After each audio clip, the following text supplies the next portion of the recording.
বসন্তের এই মিষ্টি দুপুরে চারদিকে যখন কোকিলের ডাক আর ঝিরিঝিরি হাওয়া, মা তখন ব্যস্ত দুপুরের রান্নার আয়োজনে। আজকে রান্না হবে নোনা ইলিশের সাথে সিম আলু টমেটো দিয়ে মায়ের হাতের সেই মজাদার ঝোলের তরকারি। প্রথমেই মা সবগুলো সবজি নিয়ে কাটতে শুরু করলেন। শীতকাল যেহেতু চলে যাচ্ছে, তাই এখনই সময় শীতকালীন সবজি দিয়ে বেশি বেশি খাবার খাওয়া, কারণ এই মজাদার সবজিগুলো শীতকাল ছাড়া আর কখনোই পাওয়া যাবে না। এইভাবে মা একে একে কেটে নিলেন ডাঁটা, সিম, টমেটো, আলু ও ফুলকপি। আর মায়ের এই কাটাকাটির আয়োজনগুলো পরিদর্শন করে নিচ্ছেন আমাদের নতুন অতিথি। ওনার বয়স মাত্র 10 দিন, দেখতে যেমন কিউট তেমনই চঞ্চল। মায়ের সবগুলো সবজি কাটা শেষ হলে মা এবার নোনা ইলিশটাও কেটে নিলেন। এরপর মা কলের পাড়ে বেশি করে পানিতে নোনা ইলিশগুলো ধুয়ে নিলেন, আরো ধুয়ে নিলেন কেটে রাখা সবজি। এবার মা শিলপাটা নিয়ে জিরা বাটতে শুরু করলেন।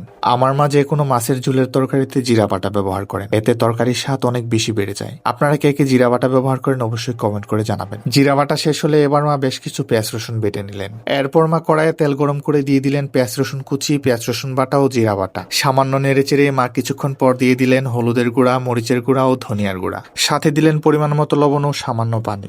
এরপর মশলাগুলো কষানো হয়ে গেলে সাথে দিয়ে দিলেন ধুয়ে রাখা নোনা ইলিশ। এভাবে কিছুক্ষণ জাল করার পর মশলার সাথে ইলিশ মাছগুলো কষানো হয়ে গেলে মা ইলিশ মাছের টুকরাগুলো তুলে রেখে দিয়ে দিলেন কেটে রাখা সবজি। এরপর সবজিগুলো ভালোভাবে নেড়েচেড়ে মশলার সাথে সবজিগুলো মা 5 মিনিটের জন্য কষাতে শুরু করলেন। মা বলে ঝোল দেওয়ার আগে এভাবে তরকারিটা কষিয়ে নিলে তরকারির স্বাদটা অনেক বেশি বেড়ে যায়। এরপর মা ঢাকনা তুলে বেশ খানিকটা ঝোল দিয়ে ঢেকে দিলেন। এভাবে কিছুক্ষণ জাল করার পর ঢাকনা তুলে মা দিয়ে দিলেন কেটে রাখা টমেটো আর কষিয়ে রাখা ইলিশ মাছ। সবশেষে ধনিয়া পাতা কুচি দিয়ে ঢেকে কিছুক্ষণ জাল করতেই তৈরি হয়ে গেল মায়ের হাতের মজাদার নোনা ইলিশের ঝোল।